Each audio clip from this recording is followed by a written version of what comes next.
2026 meeting of the Louisa County Board of Supervisors to order. Mr. Williams. I move we convene in closed session pursuant to the following subsections of Virginia Code 2.2-3711. Number one, in accordance with 2.2-3711A7, consultation with legal counsel and briefings by staff members or consultants pertaining to actual probable litigation where such consultation or briefing in open meeting would adversely affect the negotiating or litigating posture of the public body. And number two, in accordance with 2.2-3711A8, consultation with legal counsel employed or retained by a public body regarding specific legal matters requiring the provisions of legal advice by such counsel, sir. Second. Been properly moved and second that we go into closed session. Any discussion? All those in favor signify by saying aye. Aye. Any opposed? Motion passes for the closed session. The road's probably still flooded. Rachel probably couldn't get here.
properly moved and seconded that we go back into open session. All those in favor signify by saying aye. Aye. Any opposed?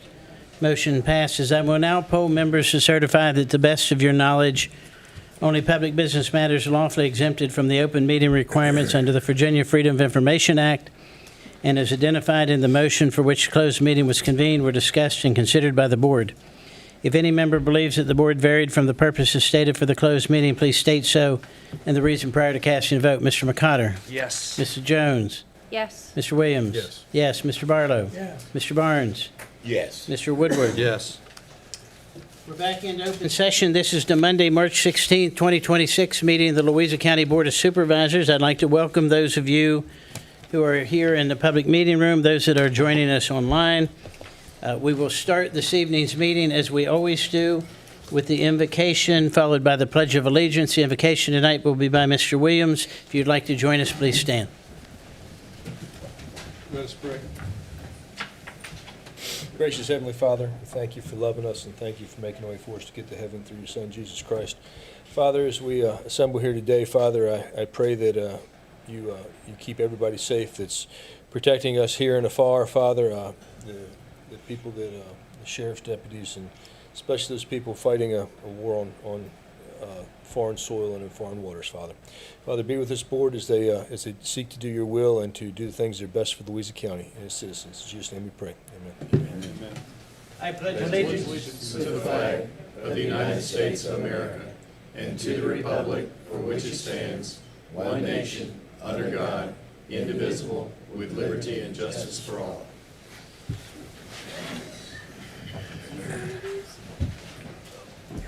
The first item is the approval of the minutes. So move. Adoption of agenda. Yeah, Well- Mr. Chairman, I got a couple of changes to the yeah, agenda. we will adopt the agenda. Apologize. I'd like to add an information discussion item for fiscal year 2027 operational maintenance and capital improvement budget plan, and remove the recognition for Aiden West for the winning the spelling bee, and remove the information discussion items for the presentation for the VDOT quarterly update, since they're not here today. Is there a second? Second. All right, it's been properly moved and seconded that we would adopt the amended agenda. All those in favor signify by saying aye. Aye. Any opposed? Motion passes unanimously. Next is the approval of the minutes. So move. Second. Been properly moved and seconded that we approve the minutes. All those in favor signify by saying aye. Aye. Any opposed? Motion passes unanimously. Next is the approval of the bills. So move. Second. Been properly moved and seconded that we approve the bills. Any discussion? All those in favor signify by saying aye. Aye. Any opposed? Motion passes unanimously. Next is the approval of the consent agenda. So move. Second. Been properly moved and seconded that we approve the consent agenda. Any discussion? All those in favor signify by saying aye. Aye. Any opposed? Motion passes unanimously. That brings us up to public comment period. Public comment period is an opportunity for members of the public to address the board on any subject that is not a public hearing. We do have 3 public hearings this evening.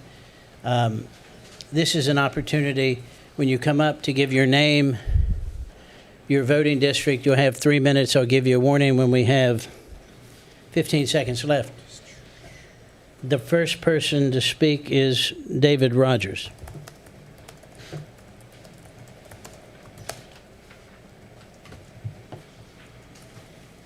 Good evening, I'm David Rogers from the Mineral Voting District. First, I'd like to start off by saying congratulations, Mr. Adams and the Board of Supervisors, for opening up Pandora's box and letting out the strong man, which is a biblical reference in case you don't know what I'm talking about. And in this case, I'm talking about data centers. You may not know what I'm talking about, but the strong man represents what's going on right now in Louisa County. What we need to do, what we were told to do when the strong man was let out, that we had to help him with his project in Louisa County, infrastructure and stuff.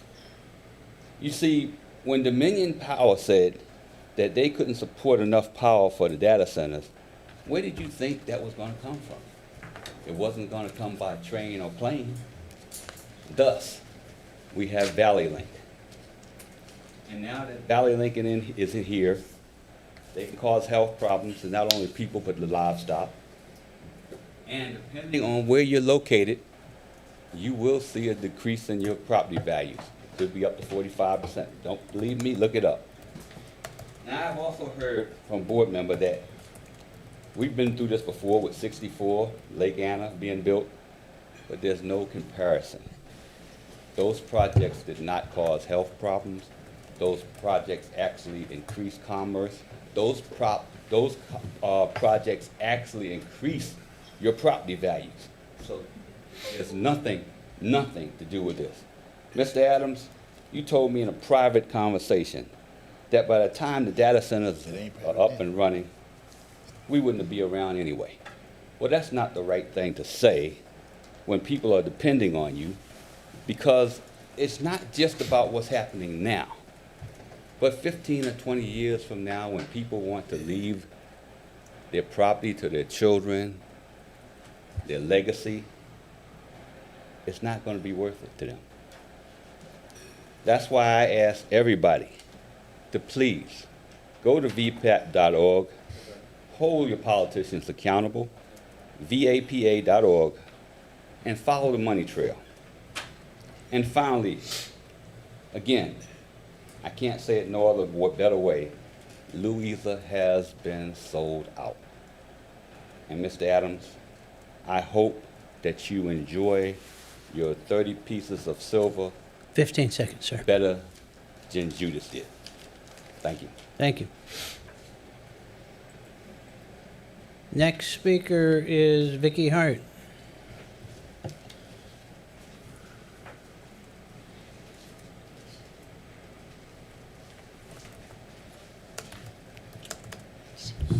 Vicki Hart, Town of Louisa, Virginia, Louisa Voting District. I'm here to talk about two things. First, I am on the Central Virginia Committee for the celebration of the 250th anniversary, and we are working with UVA and Monticello, and will involve having the actual version of the Declaration of Independence with the ability for individuals to sign a reproduction of it so that you can personally sign on to the Declaration, amongst a lot of other activities that will be going on. To my knowledge, I am the only Louisa County resident that is on this committee. Now, with that being, that's the end of that one. Now, my next one is on the transmission line. I understand, being an engineer, that in order to fulfill all the people moving into the area, all the businesses we want to come into the area, all the data centers, which is just a business, let's face it, it's no different than any other residential load or business load, that we have to have additional power capacity. I'm also aware that people that are fighting these power lines are also fighting the enlargement of an existing gas-powered facility, which would provide more power, but they don't want the more power, and they don't want the transmission line. So I guess the alternative is we'll just go to rolling blackouts and brownouts like they do in California. You can have power, but not between the hours of 4 and 8 a.m., and then it'll go to the next person. So that is what the alternative is. Now, with that being said, I did get a letter, seeing as I'm in the town of Louisa, and I looked at the map, and there's one thing I can't figure out. Why a straight line between Joshua Falls and Culpeper goes through Albemarle and Nelson County and Orange County and barely touches Louisa. So why are we going through all the low-income counties in order to accomplish this line? And the second thing I would like to add to that, because you know I never go over 3 minutes, is that there is an existing 168-mile underground voltage, high voltage direct current line that's been approved and fast-tracked by PGM, which goes from Brunswick straight up to Loudoun. And guess what? It's in a straight line, and who's in the middle? Louisa County. Why do we not know about it? Because they're using the existing right-of-ways because they're putting it underground. They don't have to 10 tell seconds. you. I got it. So if they can put 168 miles underground, they can definitely put 118. And they can use existing right-of-ways, or they can go through Albemarle and Nelson. Thank you. Thank you, ma'am. Next is Bruce Tenney. I don't think he's here. Are you here? I don't think so. All right, he, He didn't say. no, he's not here, so I didn't make any comments. Next, Hurley, I still can't quite get it. I'll Lucchese. get it. Lucchese? I'll get it. My name's Hurley Lucchese, and I'm from Patrick Henry 1. Good evening. I wanted to take the time to extend an invitation to the board. Louisa County High School's first annual Spring Fest this Thursday from 3:30 to 8 p.m. in the jungle. Fellow student Abigail Hall and I have been planning this event since January. It is a part of our Family, Career, and Community Leaders of America, FCCLA, project for our state competition next month.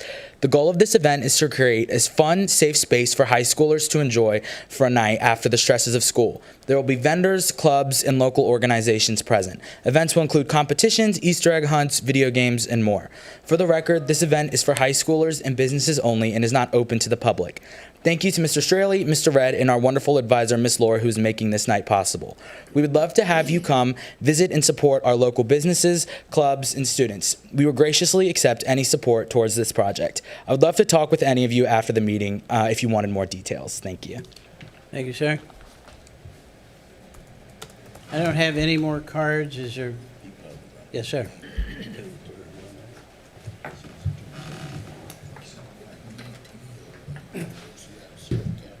Hi, my name's Roy. I'm Mineral District, and I appreciate what y'all do. I just had some comments to make. One is about personal property tax. We all need some relief, and I was asking that. Mr. Waters? Yeah. So we do have a public hearing on the tax rate. So if you want to Oh, is it? address that, yeah, you Okay. have to wait for that one. All too. right. So let's see. Is family division and zoning on it too? So I kind of talked a No, little bit about that it. one you can do. All right, I talked about it a little bit last week or last meeting, but you know, for family division, I moved back here and or out here in '05, and one of the reasons was I wanted to raise my family in rural county. So as far as the zoning that would change, and like minimum acreage, lot size, all that, I guess what I'm asking is there a way you can write some verbiage in there, like because I have a data center on one side, Fisher Chewing behind me, Valley Link is probably going to be near me. My kids don't even want to build there. So now if I sell and go buy something else, can there be verbiage in there for everybody? If you live in the county and you've already been here that minimum time and you go buy another lot to do it, don't start time over again, I hope. I hope there can be something in there where if you've been here 20 years, you don't have to start the clock again. Another thing, let's see, Lake Anna. I know there's a lot of buildup. I know there's private equity company money coming in. Bottom line is I love Lake Anna, and I want to be able to get on it and do some fishing. So I don't know if it's possible, but with all the money coming in, is there a way to get some proffers to where we could have like a Louisa County access point only, like not for tourism, not for out-of-towners, like try to come up with something and get them to get some proffers to where if you're a resident, at least we can get on the cold side. Because in the summertime, I mean, trying to get on there, take the kids out, I mean, you go to the state park, it's crowded with out-of-towners. I mean, something for the local people. And then, I don't mean this in a bad way, but giving $3 million for architectural for the schools, why can't we use some architecturals that, or some of designs from the last two schools we did, maybe to save some of that money to send somewhere I can't talk about right now. So, and that's it. Thank you. Thank you, sir. Excuse me. Is there anyone else who would wish to address the board? Yes, I saw you. In the yellow. Yes, ma'am.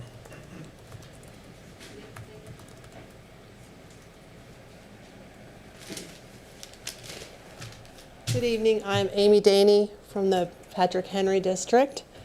And I just wanted a few moments to say that I would like to thank all of you for your opposition letter and resolution to come tonight for the Valley Link project.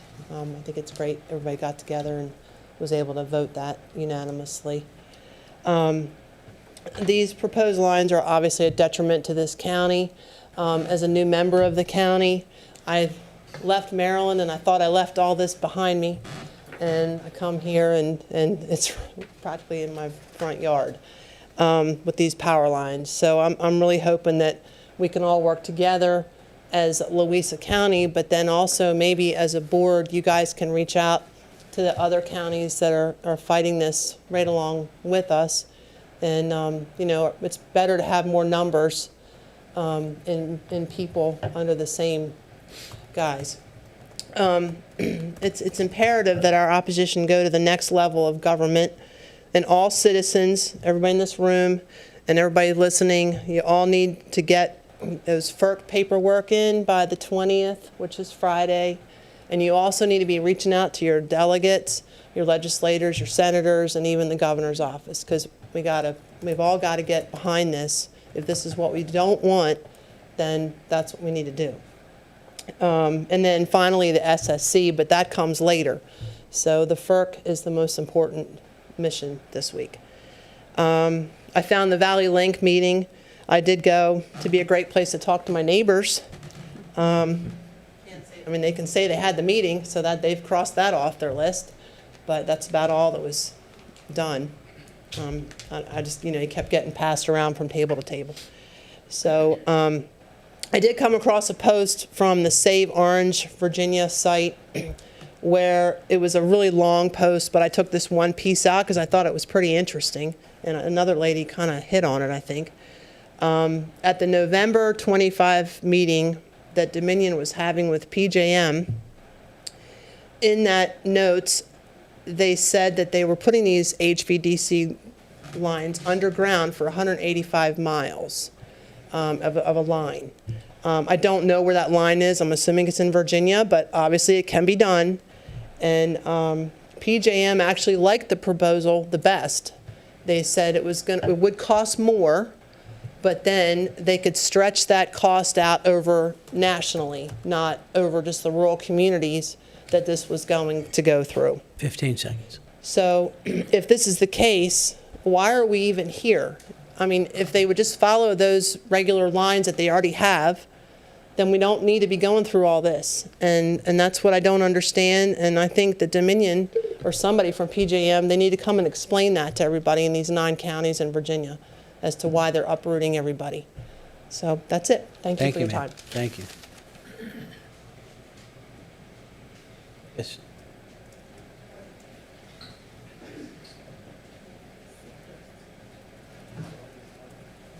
Hi, I'm Sarah Strentz from the Patrick Henry District.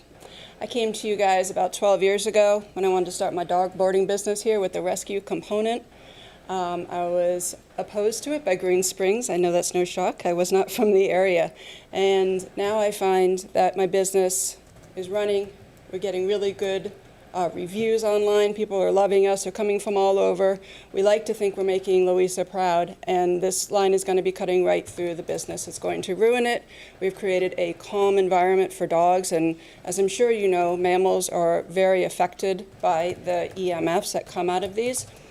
They actually will mess with their directional signal, their geomagnetic directional signals. Dogs can hear obviously a lot better than we can. It's going to irritate them. I know people are up here talking about the health benefits or health issues with it, which I also am concerned about, but the wildlife concerns me also, and I just wanted to bring that up. If these could go underground, as other people have stated, I think that it would alleviate a lot of our issues, and we could also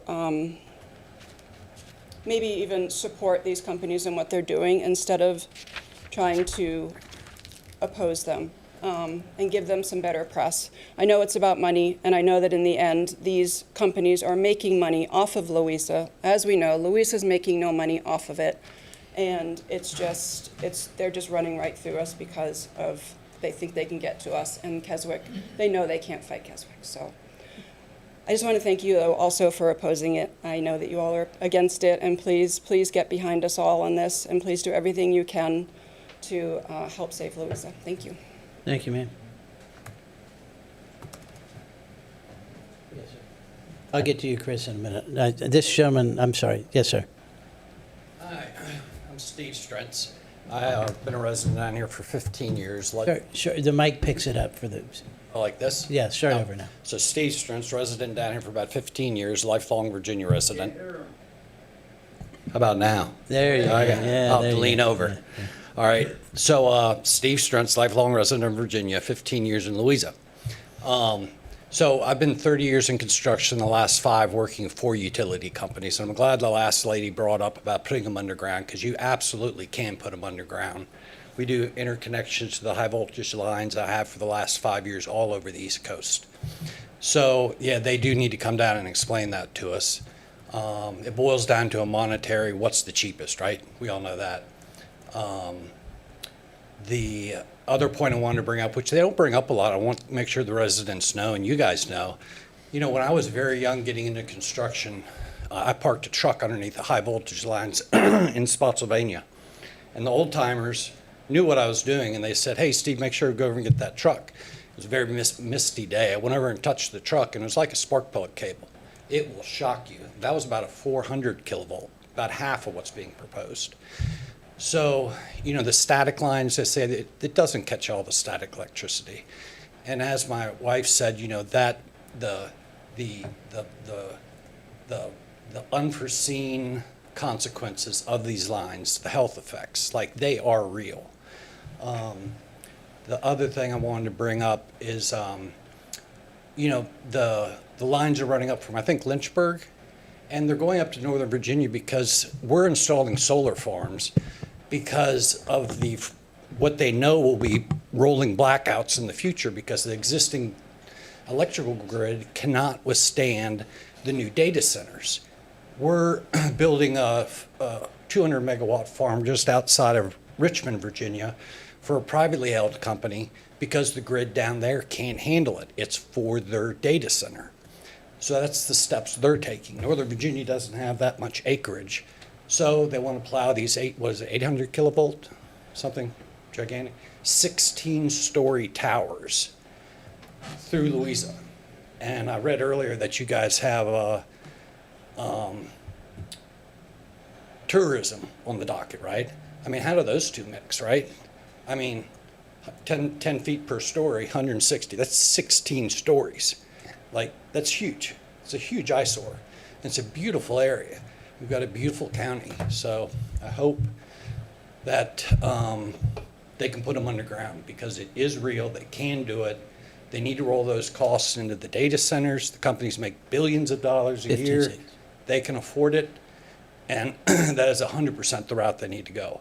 And like somebody said earlier, then why are we even here?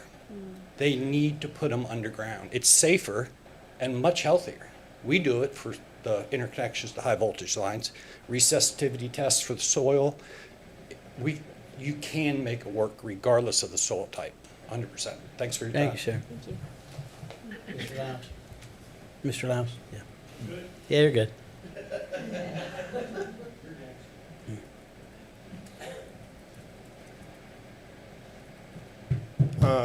Chris Lyles, Mineral District. Sorry I came in a few minutes late, so any discussion regarding to tax rate or appraisals is later. Yes, sir. Okay, I'll be back then. Okay. I guess 2 things now.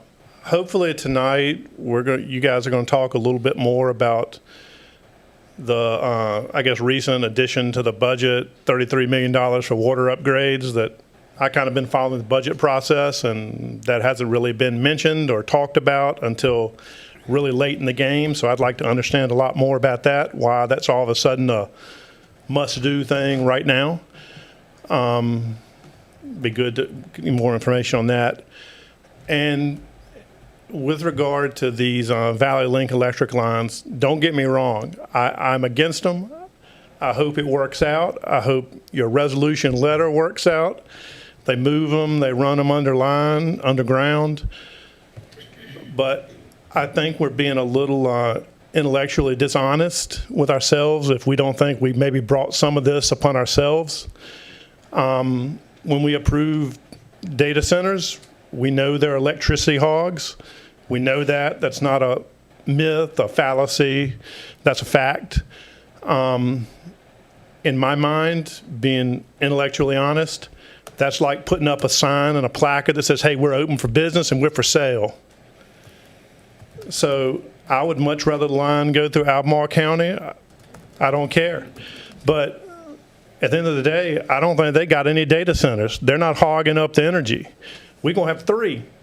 And if you look at that loop that they're doing, it's mostly to expand the electric grid for data center energy consumption, if I understand that correctly.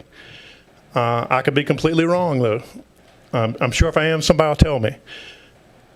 But if we're going to have 3 of them, and we approve 3 of them, we're happy to take the tax money that may come from 3 of them. Is it right to stick it over in another county that doesn't have any when we're part of the problem, so to speak? I mean, granted, I hope everything works out. I'm going to do my job. I'm going to write letters. I'm going to do all that stuff. And I really hope it works out. And, I mean, it's no need to be upset with the Valley Link people. They're doing their job. Do I think they were checking a box over at the Betty Queen Center? Yeah. They were pretty informative. They had a lot of good information. I mean, there's no need to be mad at them. I'm not mad at you guys either, but 15 seconds. It's just kind of being honest with ourselves. And when you start signing up for stuff, it doesn't happen in a vacuum. You have to think about what are the other moving pieces and what other organizations, how they're going to react. It's just not what we do here in the county. Thanks. Thank you, sir. Anyone else? I didn't see any other hands. Anyone else wish to speak? All right, seeing none, we'll close the public comment period. I will add, we have received one letter from Travis Dye that wishes to have his letter put into public comment, put into public record that addresses the public comment period during the last board meeting. So that will be added to the official record of the meeting. Next is a discussion of the fiscal year 2027 operating, maintenance, and capital improvement budget. Ms. Colvin. Yes, Mr. Chairman and members of the board. I just wanted to give a brief update on some changes we've made for through the budget process. Our work session was canceled, but I still wanted to get this information out there. So just some updates and some changes that you'll see, and when the public notice comes out, you'll see our health insurance did come in. Y'all approved it tonight, 16% increase. So I have changed our increase on health insurance from 10 to 16%. So that'll be an increase in the budget. You'll also, the Henson House upgrades that Mr. Woodward had requested during the last meeting, I went through, and with some of the other changes we made, I have moved those out of 28 into 27 so that we can have those done, because either way, the project was in the plan, so it just moved it to the year that it needed to be done. The other item that I have is we had originally intended to pay off the VRA loan with the money, some of the money we had gotten from the Shannon Hill sale. In the budget that I had proposed previously, we have been trying to figure out which water authority projects were necessary. There's a bunch of infrastructure that we've been looking at, and we didn't know which ones. I did have money built in there for loan payments for the water authority to issue their own debt for these projects. So it wasn't really in our capital plan because it would have been with them. Well, as we started pricing out the debt issue, we found that our current debt is cheaper than if we issue new debt. So we started looking at ways to change that. So we've kind of revamped a little bit that there's 2 projects that are regulatorily either needed or contractually needed, and those are the wastewater treatment plant upgrades at Ferncliff and Newbridge wastewater treatment plant upgrades. So instead of using that payoff money to pay off our debt and then issue new debt at a higher rate, this would be to pay for the projects with that money versus that. And then Mr. Wade's going to give a little more context. Can I make a comment on that real absolutely. quick? I'm on the Finance Committee, and Mr. Lyles asked about that. So that was planned to issue new debt. Ms. Colvin is exactly right, and we're sitting there looking at it, and we had $3.8 million built in for loan repayments, which is almost $4 million. It's $200,000, and that can stay in our cash and not have to go as a payment, effectively offsetting. So it was a planned decision to do that. It also saves about $3.8 million a year in expenses. So Now, this first year, I did have to put back the payment to VRA, so that took Yep. a lot of that money, but that's the difference. Yeah, if I may add a little historical context for the clarifier at the Ferncliff Water Treatment Plant. That has always been a component of that design and that build. So in 2015, when we were designing it, there was a clarifier component. In 2015, we requested a deferment and were granted a deferment from the Virginia Department of Health to delay construction of that clarifier till end user water demands warranted that. So between 2015 and 2026, where we are today, obviously our water consumption demands have gone up significantly, and there are emerging contaminant policies that VDH has implemented statewide that are driving additional clarification and treatment process at the water treatment plant. So that is why we are implementing the clarifier that we've always known we would need, but we're doing it today because of those two issues I just discussed. And what brought this to head was, as the JRWA project is winding down or winding up and then down and coming online in 2027, we're starting plans to commission that water treatment plant at Ferncliff, and the Water Authority reached out to VDH just to make sure that we were still good with deferring the clarifier, and at that time they instructed us or recommended that we build out that clarifier process in the treatment train today. So that's how we got here today, but again, it's always been part of the equation. It was just a matter of when we implemented that process. So, question for you, and I think I know the answer to this, but I want to ask it publicly.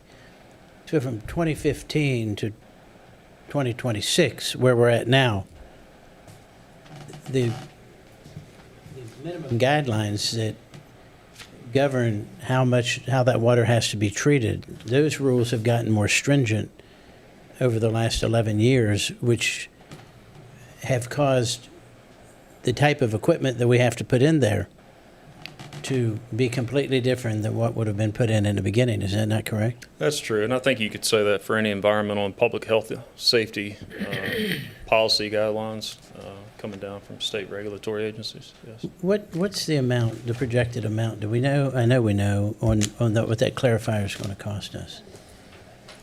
It is the clarifier. Use your mic. Use your mic. 11.5 million for that portion, yes. All right. And we will have a public hearing at our next meeting that will infuse that money in, using that for y'all to consider at that time. Okay. For our next meeting. And so the public hearing notice should be going out for that any day if it's not already out. And do you know, you mentioned, and as Mr. Williams said, he's on the Finance Committee, I'm on the Finance Committee, the current debt that we're going to continue and not pay off, what's the rate that we're paying on that debt? Do you know right off the top of your head? It's like 3%. Yeah.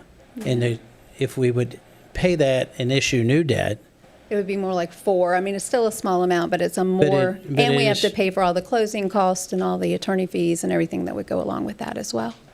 but to be clear, we're not increasing our debt load at all. No, we're not. Okay. No, we're not. Right. Any other questions or comments? All right. Thank you. And then just a reminder, the budget roadshow meetings will be beginning. We have one on March 24th, March 31st, and April 1st at the different schools. Jewett's on March 24th, the middle school on March 31st, and Trevilian's on April 1st. And then at our next meeting will be our budget public hearing. Thank you. Thank you. Now we'll move on to new business. The first item under new business is a resolution strongly opposing the proposed Valley Link transmission project in Louisa County. Mr. Goodman, can I ask you to read that resolution just so that we have it? It's a resolution strongly opposing the proposed Valley Link transmission project in Louisa County. Whereas Valley Link, a joint venture of Dominion Energy, First Energy Transmission, and Transource Energy, has proposed the Joshua Falls to Yeet project, a 115-mile, 765 kilovolt high-voltage transmission line spanning numerous counties in Central Virginia, and whereas currently proposed routes for the project include approximately 20 miles of new transmission corridor through the county utilizing steel lattice structures approaching 160 feet in height and requiring significant and permanently cleared right-of-way. And whereas the Board of Supervisors finds that an overhead 765 kilovolt line would cause significant and irreparable harm to Louisa County's rural character, agricultural heritage, and forest lands, would pass within 500 feet of numerous homes, and would decrease property values for hundreds of residents. And whereas the project is intended to transmit bulk power for increasing demand in areas outside of Louisa County, and will provide no direct benefit to the residents or businesses of Louisa County who would bear the burden of its presence.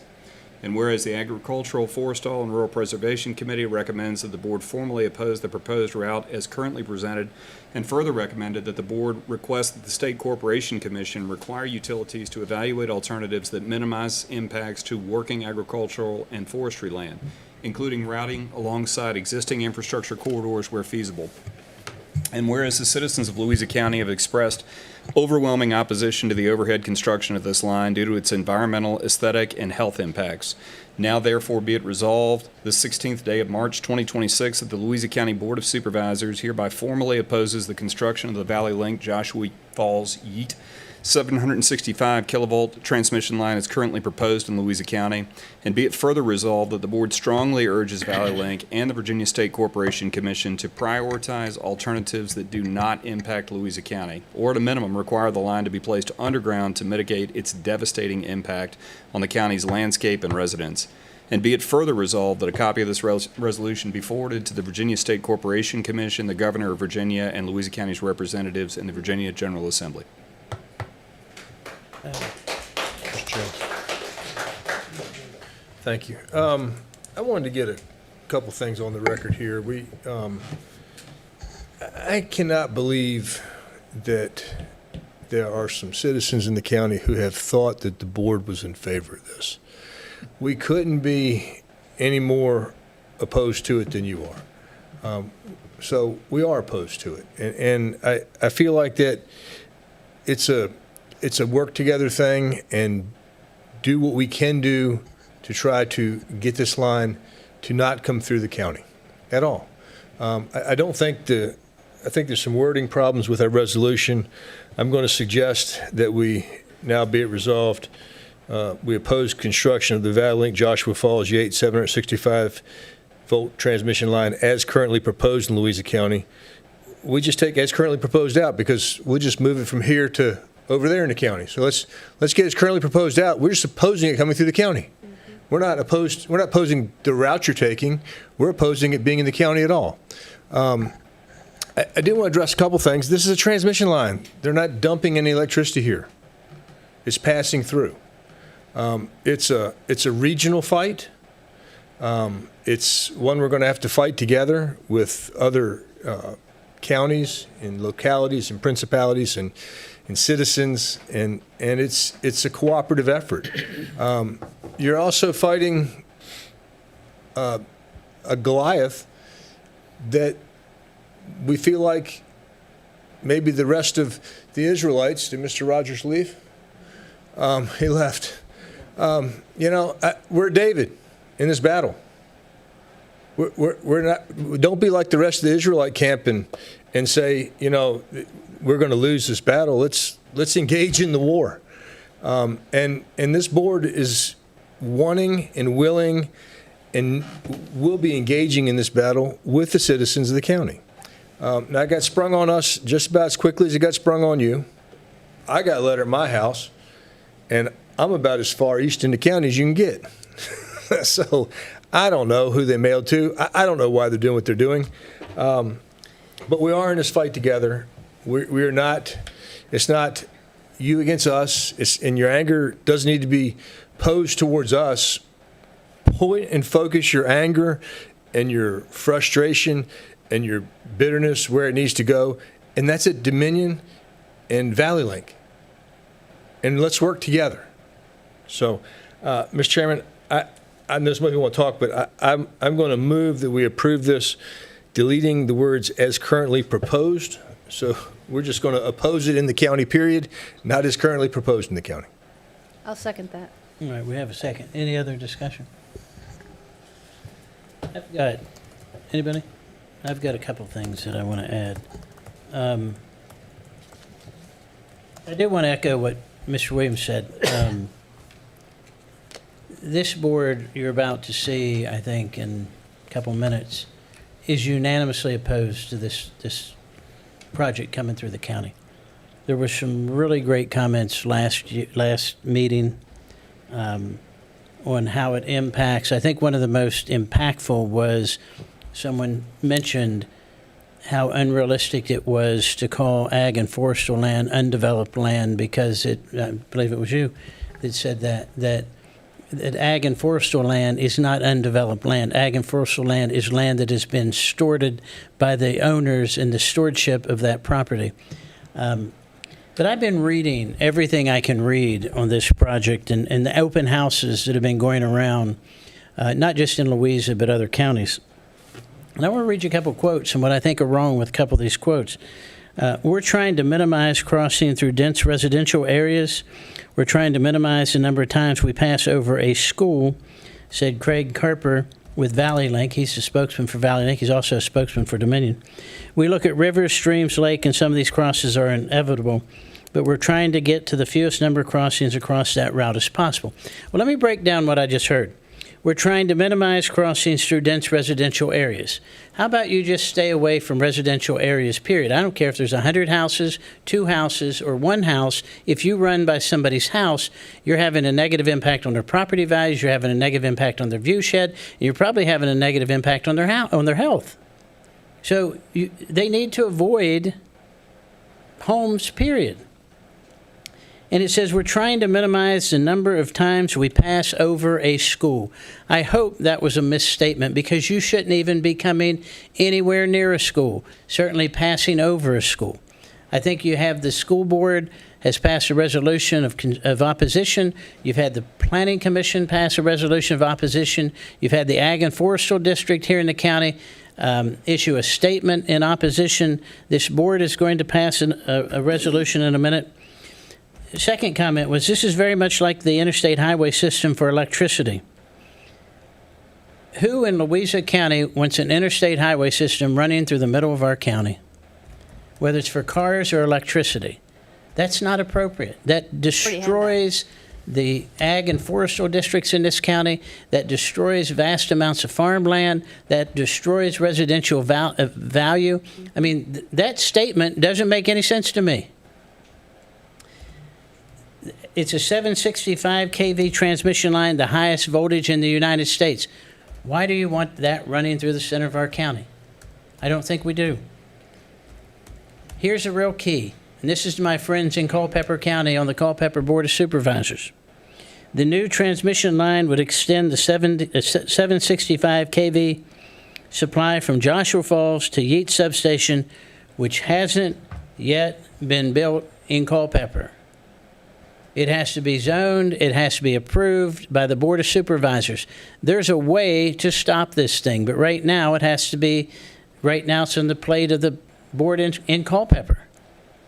There's no destination for this yet. And here's another one. The capital cost of the project will be spread among transmission operators in the PJM service territory, including Dominion and Appalachian Power, which will determine how to incorporate those costs into their customers' bills. In other words, a project that we don't want, that's going to devalue our property, that's going to harm our citizens, that's going to be close to our schools based on a couple of these routes. Not only do we not want it, but who do they want to pay for it? They want us to pay for it. Folks, there's nothing to benefit Louisa County in this line. There's nothing to benefit. And I will address this. Are we building data centers in Louisa County? We are building data centers in Louisa County. I personally think that's a good thing. I think that puts us on a great financial path forward. But this line is not bringing power to those data centers. This line is from point A to point B going to Northern Virginia. But I would ask you this. There's no data centers in Campbell County. There's no data centers in Buckingham County. There's no data centers in Fluvanna County. But those counties have the same transmission line going through them. This isn't about the infrastructure that's here. This is about moving electricity from one place to another place that happens to go through Louisa County. And several people mentioned it. I mentioned it at the last meeting. The closest distance between point A and point B is a straight line. This isn't that straight line. I talked to the board earlier today. I will be sending a letter on behalf of the board to the chairman and vice chairman and county administrators of the other 7 counties that's impacted by this project. Louisa County will be offering to host a summit of those elected officials and county administrators here, because I think together these counties acting as one unit gives us more of a voice and more strength and more power than acting individually as individual counties. And I'll say this to our citizens: we are united in this fight. All of us acting together and working cooperatively and sharing this passion that we have to say no to this project, I think that we all stand a better chance of stopping it. And I think that's what this resolution is the beginning. There are other steps that we're taking. We want to be cooperative with our neighbors. We want to join the fight with them. We want to represent your interest. We want to amplify your voice. And that's what this resolution starts to do tonight. So I have nothing else. Does anyone else have anything to say? No. All those in favor of approving this resolution signify by saying aye. Aye. Any opposed? Motion passes unanimously.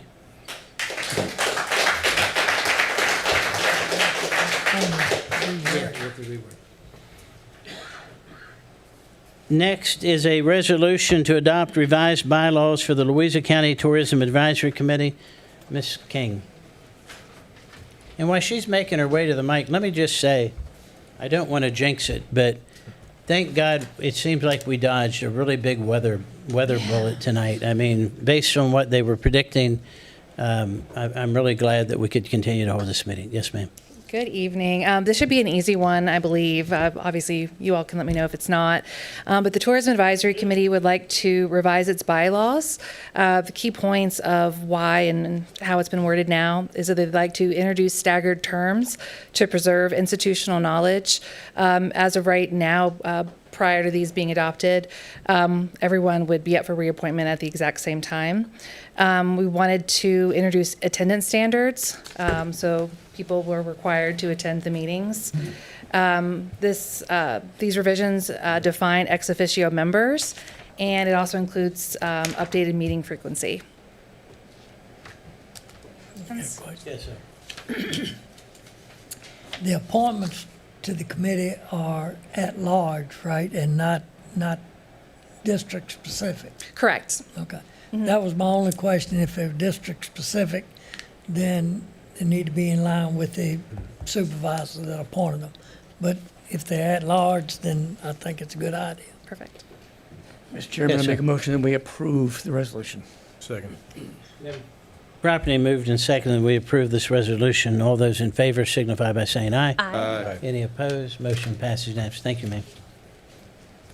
Next is a resolution authorizing a budget supplement to Louisa County Public Schools for a school construction assistance program grant received for the CT Center project. Ms. Colvin. Yes, Chairman, members of the board. This is a request for a budget supplement. The schools received a grant in the amount of $3.9 million that can be used for the CTE project. So this is just to infuse that money in their budget. It was another partner resolution. We freed up $3 million that can be used to move towards the elementary school project when that's needed. So, Mr. Chairman, I just want to make sure the public is aware of what just happened.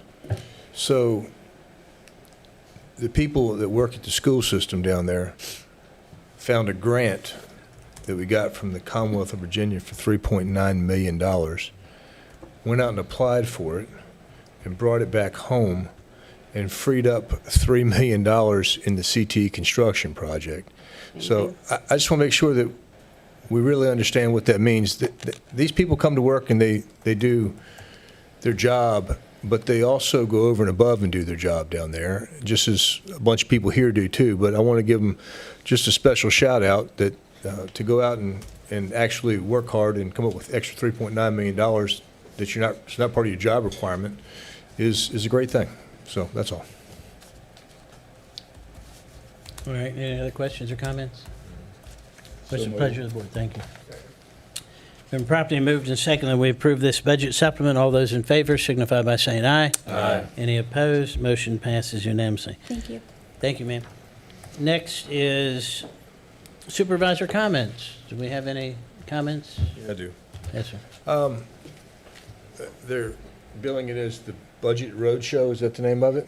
So it's a chance to get intimate about what's in the county budget with some of us. It kicks off at Jewett on the 24th. It moves to Trevilian's Middle school, then Trevilian. Middle School on the 31st, and then Trevilian's on the 1st. Yes.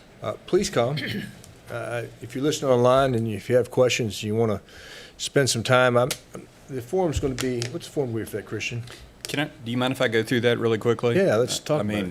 Yeah, so we argued about this a lot. We had a lot of debate on what the best format for this would be. Is it better to have a question and answer?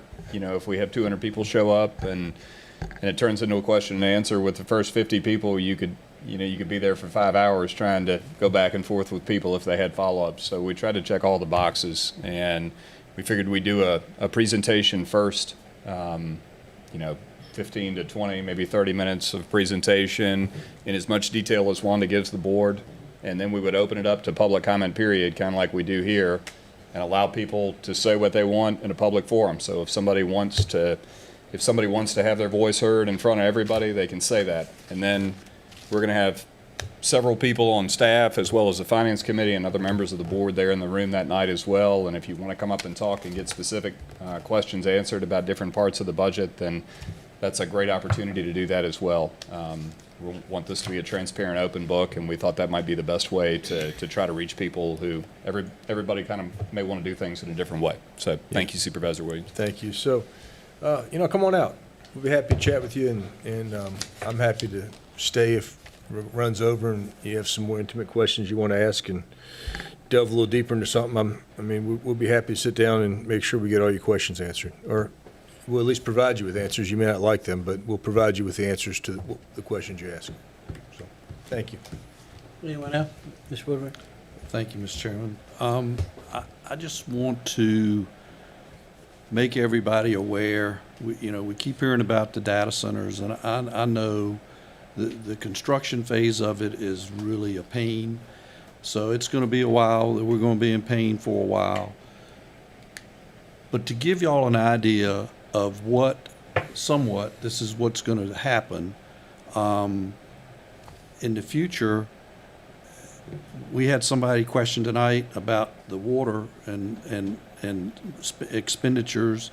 So it was explained about at Ferncliff, but there's a whole lot of expense that's going to take place in the next 10 years because the water line that takes the Northeast Creek into consideration, that system is over 40 years old that's in the ground. There's parts of that is deteriorating extremely fast. When that project starts, hopefully we're going to be able to do it in phases, but it's probably going to be north of $20 million, and that's probably just the beginning of what it's going to cost. We don't want our taxpayers in this county to have to do that. We don't want to have to borrow money to do that. When you start talking 4 and 5% to borrow money, and it's millions of dollars, just that debt load is tremendous. So while I understand data centers aren't perfect, nothing's perfect, that gives us the most tax revenue of anything that's out there and won't necessarily increase the population of the county tremendously. They don't employ a tremendous amount of people compared to manufacturing and warehousing and that type of thing. So, there is a reason why the supervisors decided to go this route. And in the long run, I fully believe that the majority of the people in this county 10 years, 15, 20 years down the road will view this just like we view North Anna Power Station now. I was a teenager when that came. People fought it. We were going to all be blown up. We were all going to be exposed to radiation.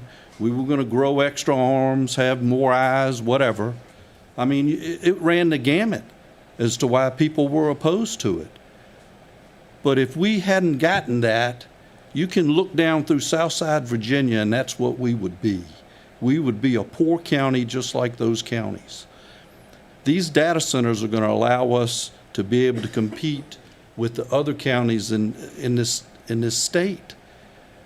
And it's not just Louisa County. Culpeper's building them like crazy now. Orange County wants to get started building them. We were earlier in the game when it came to them being developed in the rural areas. I'm telling you, give it time, and I think that the feeling amongst, some people will never like it. Some people never have liked North Anna being there. Most of those people have passed on now, but it is not a horrible thing. The construction part of it is really difficult to put up with. I don't like to be on the road with dump trucks and everything either. But the final product is going to be well worth everything that we're putting up with now. And if we don't get the revenue from it, the other counties are. And I can't think of a worse thing than to watch us have to put up with everything's increasing, power bills, all that, and we're not getting any tax benefit from it. The tax benefit from this is going to be tremendous. Mr. Barnes. Yes, sir. Mr. Barnes. Mr. Chairman, thank you. I'm going to be very brief. I've been on this board for about 2 years. Okay, I was playing. But when I first got elected, people said, Fitz, we need something at Zion's Crossroad. We don't have anywhere in Louisa. We go get a bag of groceries. You can go get no socks. You can go get certain things we couldn't get. And the board put that infrastructure and we put things up there. So now I get phone calls, Fitz, traffic terrible up there. I can't get up there in and out. The traffic terrible. But what I say to you is this, and when you're in this seat, you got to take a lot of stuff. Pros and cons, you got to take it. But what I say to you is this, and I challenge you. And if I'm wrong, I'll say I'm wrong. But we're the only locality I know right now that's talking about a tax rebate or tax cut. Every other county around us is talking about a tax increase. Now, I know you all say, oh, you raised my assessment. Well, I can show you my pink letter I got to. Mine went up. And if I thought I could sell my house with what the pink letter said, I might be thinking about it. But I'm just telling you that we are looking out for you. We're listening to you. But like I said, I challenge you. We all got friends on other boards of supervisors. Mr. Wood go to meeting with a lot of them, and nobody's talking about a tax rebate or a tax reduction whatsoever other than Louisa County. Thank you. Mr. McConnell. Yeah, Mr. Chairman, thank you so much. I would also like to echo Supervisor Williams' comments about attending the budget roadshow. I will be personally attending the one at Jewett Elementary coming up. And if you have questions about the budget, that's the time to do it. If you have questions about what we heard tonight, large increases in funding for New Bridge wastewater treatment plant, that's the time to do it. If you don't feel comfortable, ask your supervisor to represent you or to find the information out for you. We're happy to do that. That is our job. We work for you, and we know that. I asked the Cuckoo constituents, if given a choice, I asked 86 constituents if what they would choose. 1, a personal property tax reduction, or 2, a real estate tax rebate. I received 44 responses within an hour, and many said, guess what? Both. I want both, which is understandable. But given the choice of one, it was 43-1 of a real estate tax rebate versus a personal property tax reduction. We'll see what we do with that. Lastly, March 19th, this week, 6:30 p.m., I hope to see you at Louisa County Middle School, where there will be a public hearing for the DEQ on a permit to discharge into Sedges Creek. Thank you, Mr. Chairman. Anyone else? All right. Moving on, do we have any committee reports? No committee reports? Board appointments, Mr. Williams? Mr. Chairman, we have a slew of them tonight, most of them on the Tourism Advisory Committee. Miss Ashley Michaels, Mr. Dwayne Adams, Mr. Chris McCotter, those are ex officios. Ms. Caitlin Coughlin, a Visitors Center rep to a 2-year term. Christy McGee to a 2-year term. Melanie Baker to a 2-year term. Sheridan Grime to a 2-year term. Judy Winslow to a 2-year term. Tracy Clark to a 2-year term. And then, because of the staggering, the 1-year term, Melissa Young to a 1-year term, Brees Glennon to a 1-year term, Mike Cavros to a 1-year term, Bernice Cubey to a 1-year term, Cass Lloyd to a 1-year term, and Toby Craig to a 1-year term. And then Mr. Roger Henry to the Water Authority to replace Tom Filer.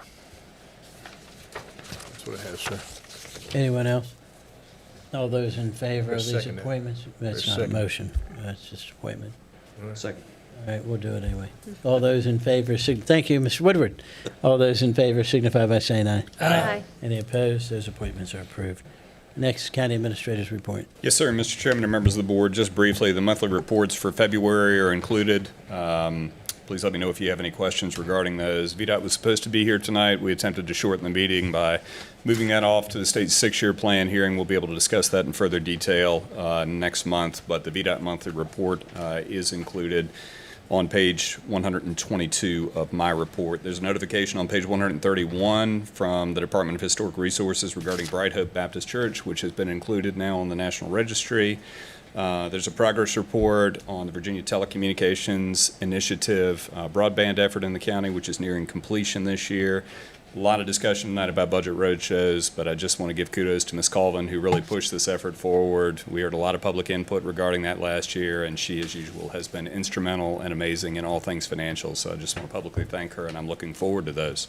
And I do want to encourage you. I know you made a comment about the weather earlier, Mr. Chairman, but that front is still coming this way, so do be careful driving home tonight. I don't think we've seen the last of what we're going to see tonight. Questions? All right, we'll move on to our 3 public hearings. First is an ordinance amending Chapter 86 Land Development Regulations, proposed addition, Taylors Creek Ag and Forestal District. Mr. Kuhn. Evening, Chairman, members of the board. This is an amendment to add 7 parcels totaling 79.786 acres in the Jackson voting district. These parcels are zoned agricultural A2, and the Ag Forestry District has met February 5th, and Planning Commission met February 12th, both with a recommendation of approval. And there is a family representative here to answer any questions you all may have. This is the Stanley family.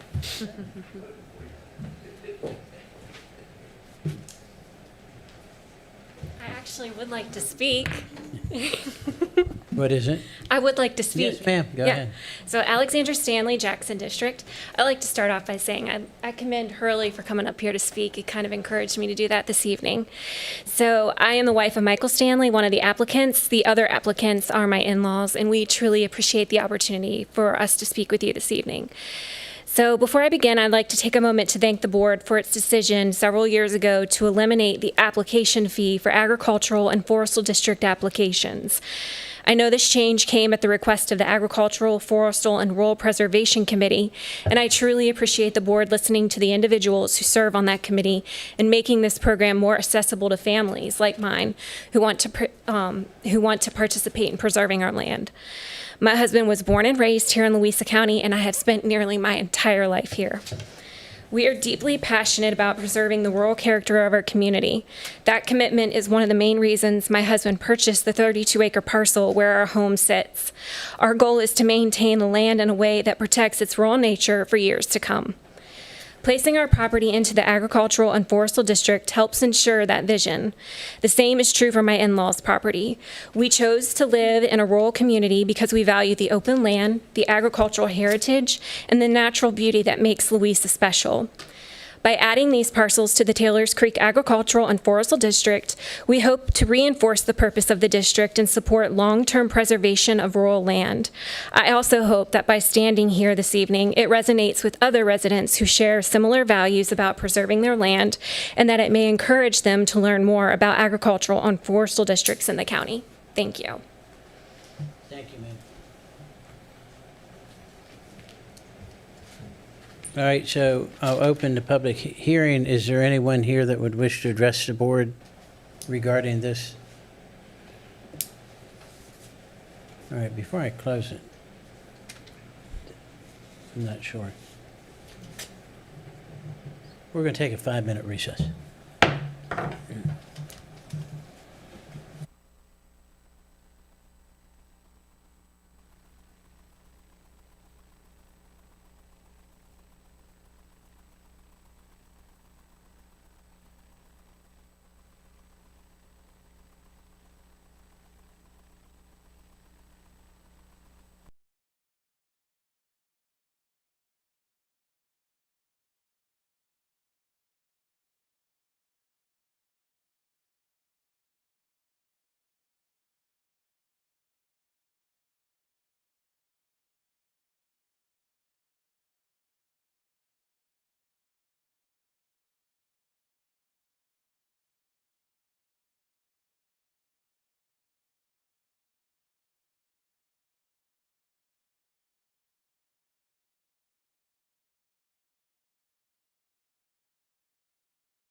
There anyone that would wish to address the board on this public hearing?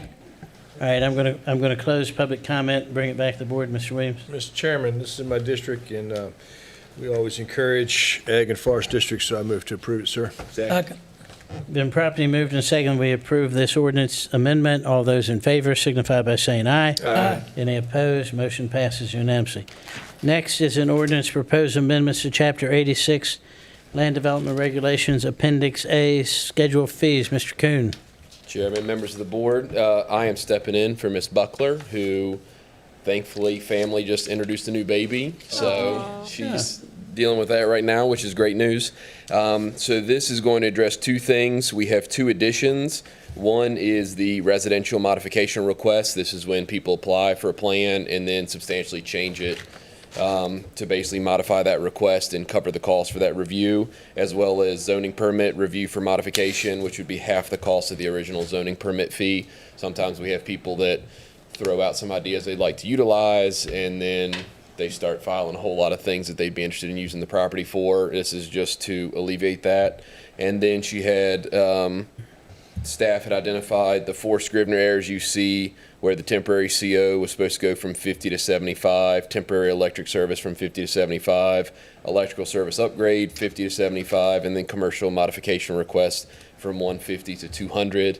That was previously discussed at the previous fee schedule. It just did not make it before you all. So those are the Scrivener errors updates, and then the 2 additions were requested through community development and has gone through the planning commission, and they forwarded a recommendation of approval to the proposed amendments. And I stand ready to answer any questions. Anyone have any questions for Mr. Kuhn? Thank you, sir.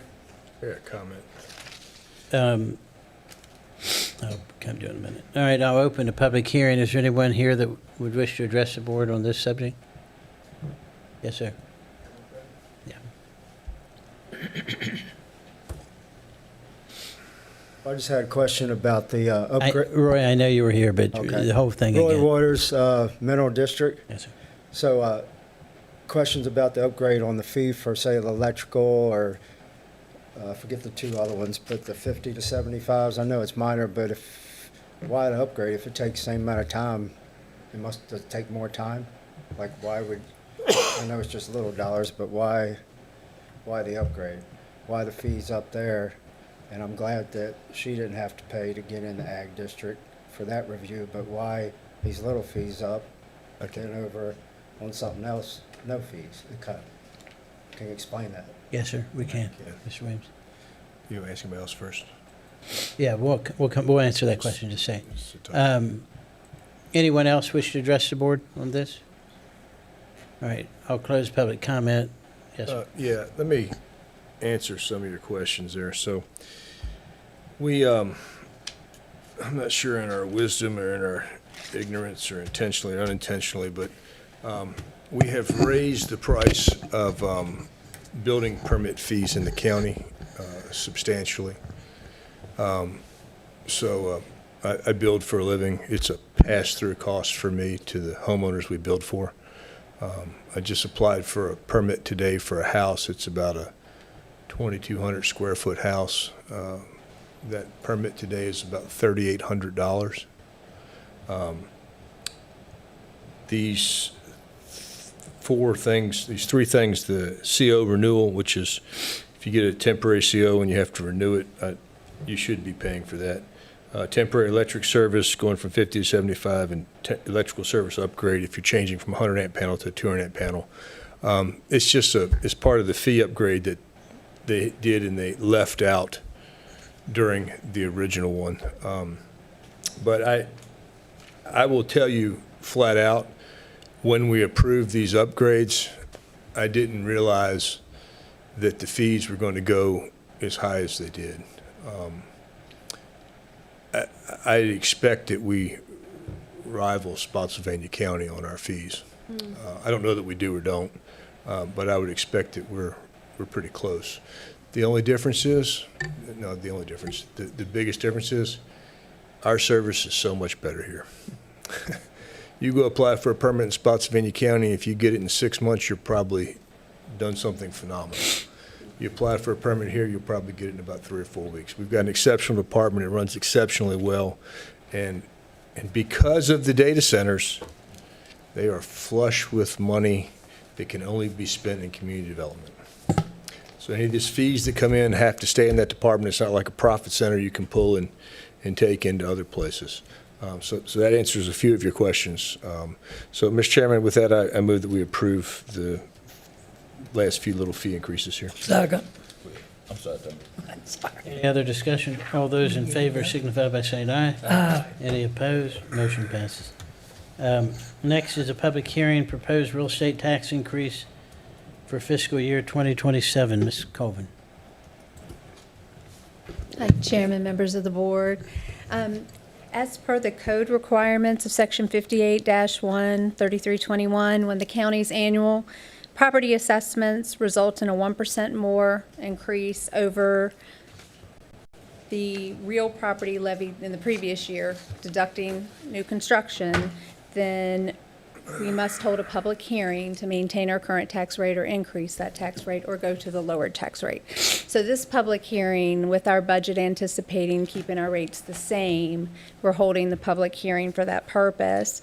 So right now, our current, the lower tax rate, if we look at holding it as it is, would be 67.4 cents on 100 if we look at where that assessments were last year.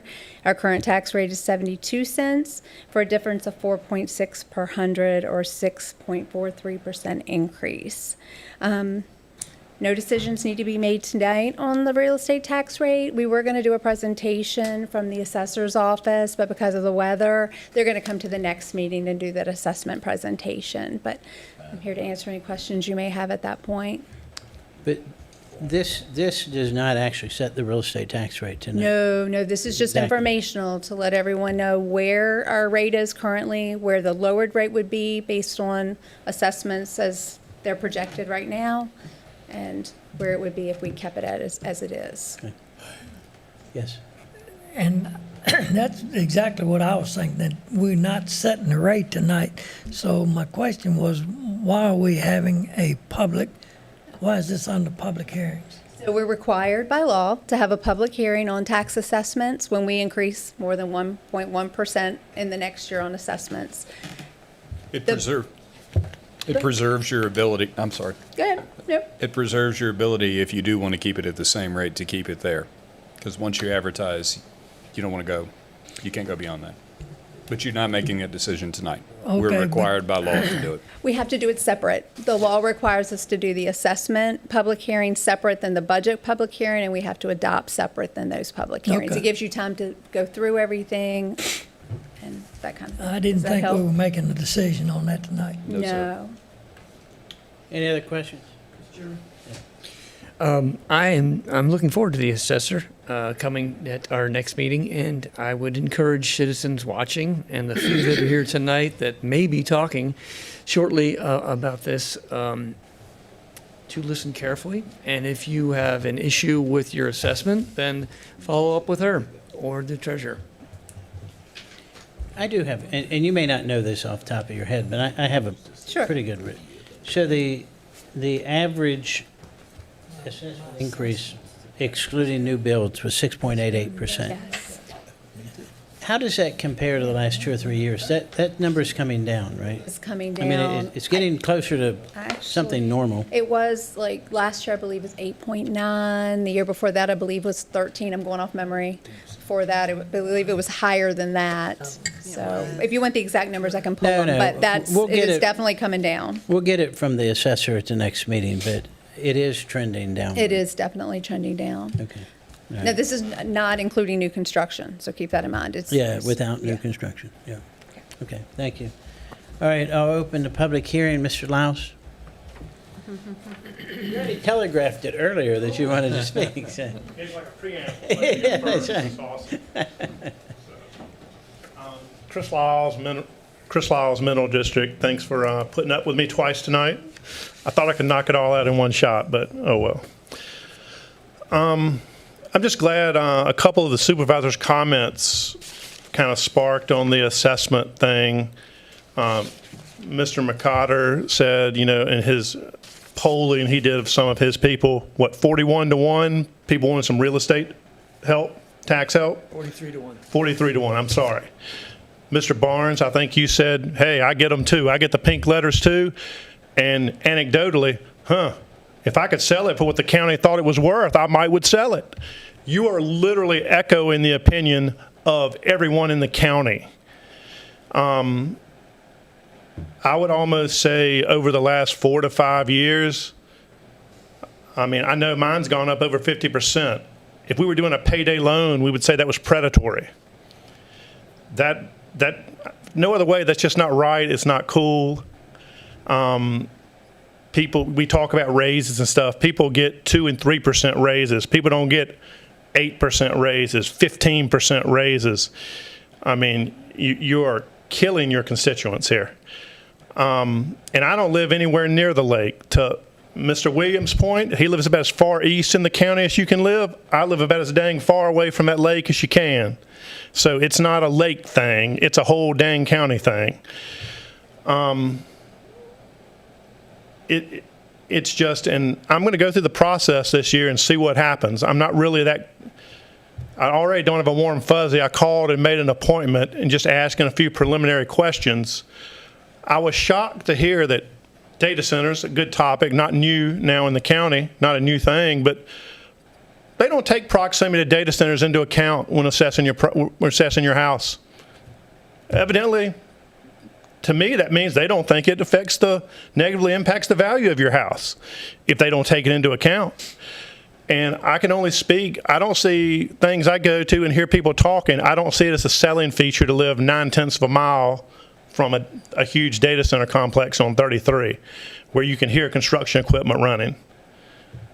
And it's the crow flies the other way, maybe 9/10 of a mile from a high power line. They don't take that stuff into account either. If I was selling my house, I have to disclose that.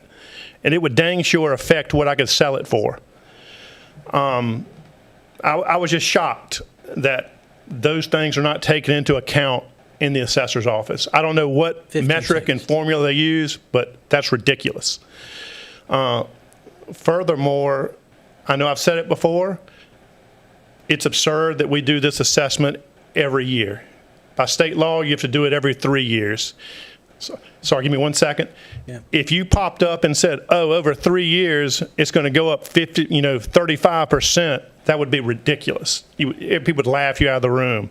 But if I nickel and dime you up there every year, I can get you there at the same thing. And one other thing, and I'm sorry to go over, it ain't going to be 6.88 if you don't do something this year, because you gave us about 3 last year. It's going to be up bumping 10 is what the real number is, if you don't do something with regard to a tax rebate or some kind of adjustment there. Sorry to go over. I apologize to you You're good. guys. Thank you. Anybody else wish to address the board? Yes, sir.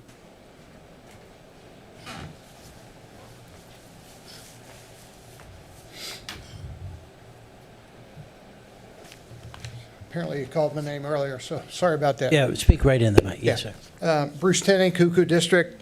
Much of what I have to say I've shared with my representative, Mr. Carter, both verbally and in writing, and I want to thank him for his receptiveness for my input. I'm here to address the continuing growth in my real estate taxes and the county's budget. I've spoken to this body before, but nothing has changed in the growing taxes and expenditure trend. I moved here in summer of 20, and since moving here, my assessment and taxes have grown by 96%.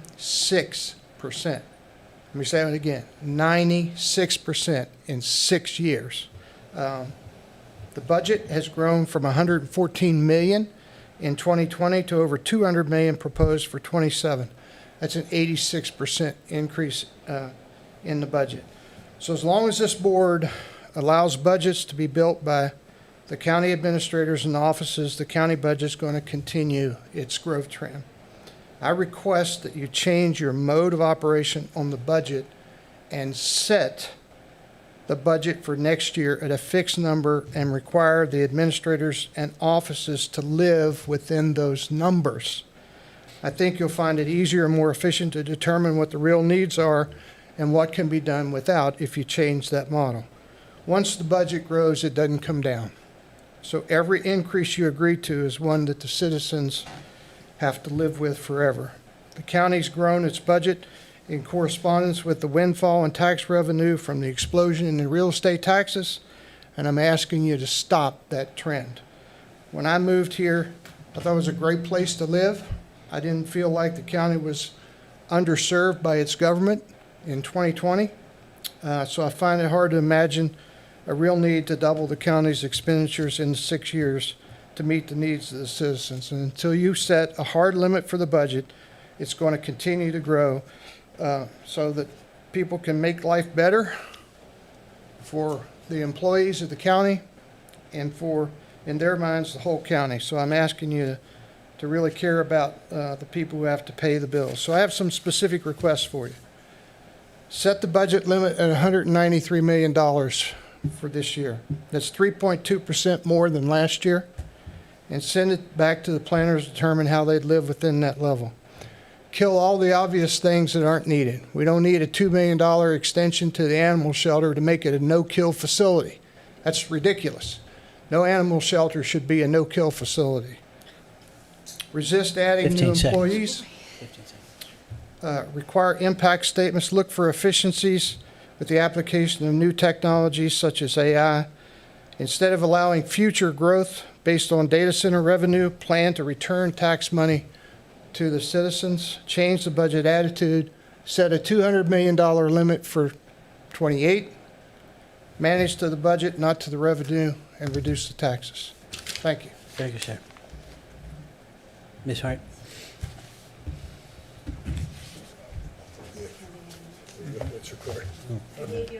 I just handed it to him. It wasn't your turn yet. You were just ignoring me. How can we ignore you, Miss Hart? And that's very hard to do. You failed miserably for the last 4 decades. Vicki Hart, Louisa. I'm lucky. Well, actually, he's lucky. His has only gone up 96%. Mine's over 100%. I built my house for $165,000. It's assessed way more than that right now. And I built it only 20 years ago, so it's not even an old house. With that being said, I have used the Board of Zoning and appeals and gone through the appeal process. And I was told, as long as these people from out of state are buying homes in the area for above market value, that's your assessment. Appeal denied. So I am the victim of people moving from a place where their $1 million house they can buy for $600,000, and now my assessment is that much. That is how our appeals work. So you're not giving me a tax decrease by not increasing it. You're actually raising it. And my question is, we have gotten a rebate off of the last couple of years. Now, those rebates are piling up on top of each other. So the tax rate is still going up, and you're still giving a rebate, but you're not catching up to how much you've raised it. Mine's gone up 32% just off the last 3.5 years. And it's gone up again, so, but thank you. Thank you, ma'am.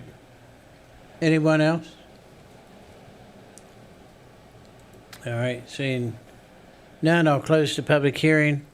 Come back to the board. No action. Yeah, there's no action tonight, correct? Yeah. Mr. Barnes? So move. Second. The second that we adjourn. All those in favor signify by saying aye. Aye. Any opposed? Motion passes. Meeting adjourned.